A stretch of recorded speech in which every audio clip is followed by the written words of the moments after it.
So we're going to be doing things a little differently here tonight on Hashtag Spoilers, the hit new web show that is sweeping the nation. I'm your host, Perry the Entertainer. You can find me on Twitter at the PTE Show. We live chat during Raw, Smackdown, and all sorts of that jazz.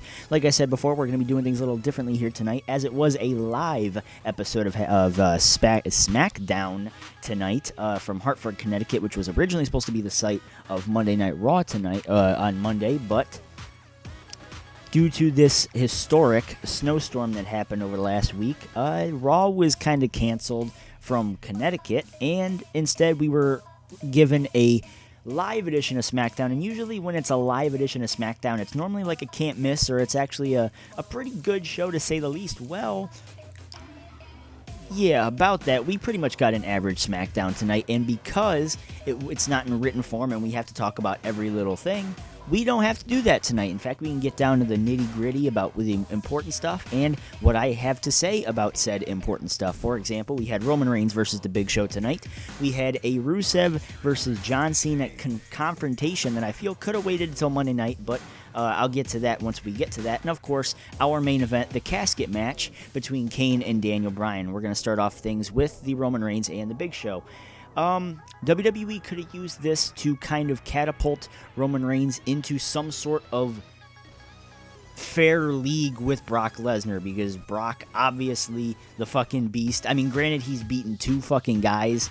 He's defended the title against two fucking guys, John Cena and Seth Rollins. So doesn't really say as how dominant of a champion he's been since he's beaten the same fucking two guys, but you have to at least make it look like Roman Reigns is in some sort of league with Brock Lesnar, so it's not like a complete fucking just, a bitch fest at WrestleMania. There was a fucking horrible Hurricanrana spot between Roman Reigns and Big Show. I think Roman held onto the top rope or something like that and performed some sort of Hurricanrana. And I get it.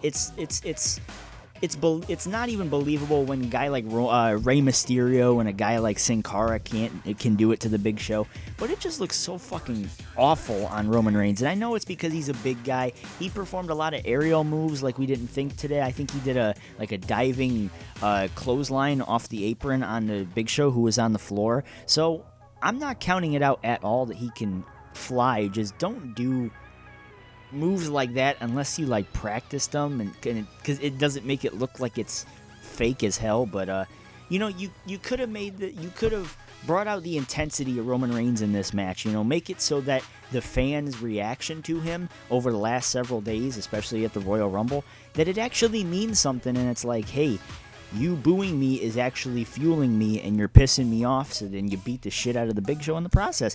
I mean, if you think about it that way, I mean, pretty much everybody wins, am I right? But, pretty average match, to say the least. I feel that it didn't really showcase Roman as a competitor, but maybe over the next couple weeks with this build-up for WrestleMania, with Paul Heyman going into this program with Brock Lesnar, we can get some sort of improvement out of Roman Reigns, because right now, as we can obviously tell, Roman is lacking in the ring. He's lacking on mic skills. He's got the look. Don't get me wrong. He's got the look, but he's lacking where it really counts, and the charisma factor's not there yet. Maybe over the next couple weeks with Paul Heyman, he can get somewhat better, at least somewhat. He can grow on mic skills. He can grow in the ring. Charisma, you can't really grow on, because that's pretty much given to you pretty much at fucking birth if you think about it. But, there's no way to really improve on your charisma. I mean, unless you start getting used to it. Like, for example, like I have been over the last several years on this channel. But you feel like you're more open to everyone and everything like that. So I feel that's the way that Roman kind of has to... He's got to learn that. He's got to learn to open up when it comes to delivering promos or delivering a real legit story in the ring, because there's reasons like Daniel Bryan and Seth Rollins and Dean Ambrose can actually tell a story in the ring, whereas a guy like Roman Reigns, well, he can't really do that yet. So especially if you've only been on the main roster for 2 years, like, let's be real, you've been on the roster for 2 years and you're main eventing WrestleMania after being, I think, what did they say, 43 names? Only 43 people have won the Royal Rumble or something like that, or maybe, I don't even remember off the top of my head. But he said he's like the 23rd or 43rd. I don't even remember off the top of my head. But yeah, to have your name being added to all those legends, and yet you're going to be main eventing WrestleMania in your second year against a guy that WWE has pretty much deemed impossible to fucking beat, off of the way that he's beaten John Cena, I think, 3 times. He's beaten Rollins once now. And he's going to walk into basically the fucking line of fire and for the world to see, and no one's going to fucking save him. So that's what WWE needs to use these next, I think they have 8 weeks between now and WrestleMania. They have to use those 8 weeks sparingly. And I'm realizing that I'm running out of time talking about this Roman Reigns thing. I feel this can actually wait for a future video. So we're going to move on to Rusev and John Cena. Man, this was a damn good promo.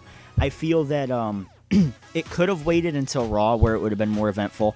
And more like you can't miss it, whereas now if you missed it, you have to watch it online. And when I say this was good, usually when I say it's good, Serious Cena showed up, and that's exactly what we got towards the end. I mean, granted, he threw some jokes in there. The comment about what was it, pubes and boobs, that was pretty funny.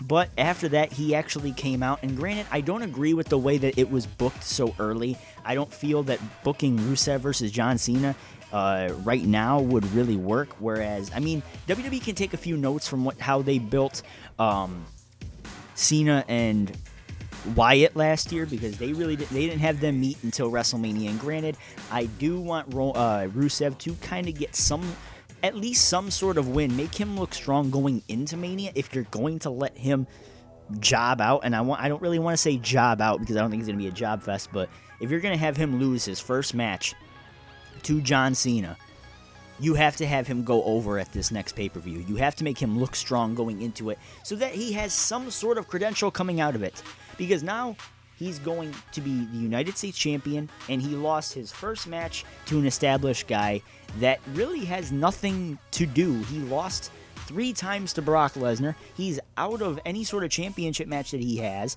He needs one more fucking title to tie Ric Flair's record, and we have nothing for WrestleMania, so we're just going to have Rusev lose his first match at WrestleMania. So not really a good bounce back, we'll just say that, especially with how big WrestleMania is, and the fact that you're actually going to lose your first match to a guy like Cena after you've been on such a strong roll over the last several months. I don't agree with it. I don't agree with the way that they're booking it so early, but in order to have Rusev look strong going into Mania, he has to have maybe a disqualification win if you don't want to actually have Cena, God forbid, fucking lose at Fastlane.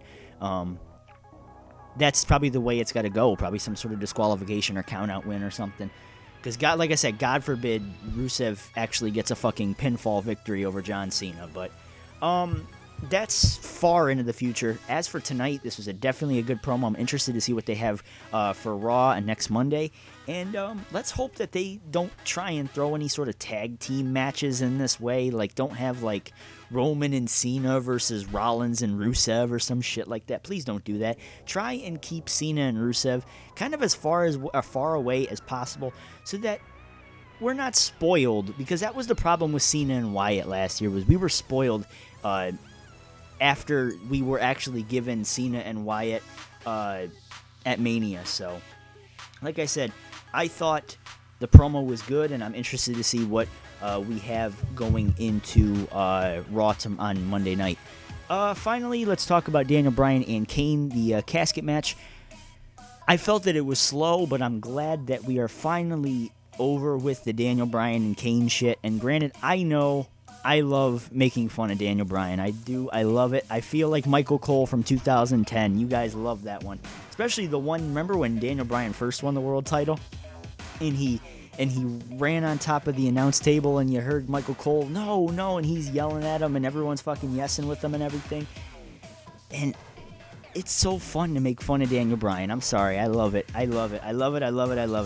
But, even I got to admit, his original plan for WrestleMania is fucking awful. They're going to have him fight Sheamus. They're going to have him fight Sheamus at WrestleMania 31 for any of you guys who didn't know.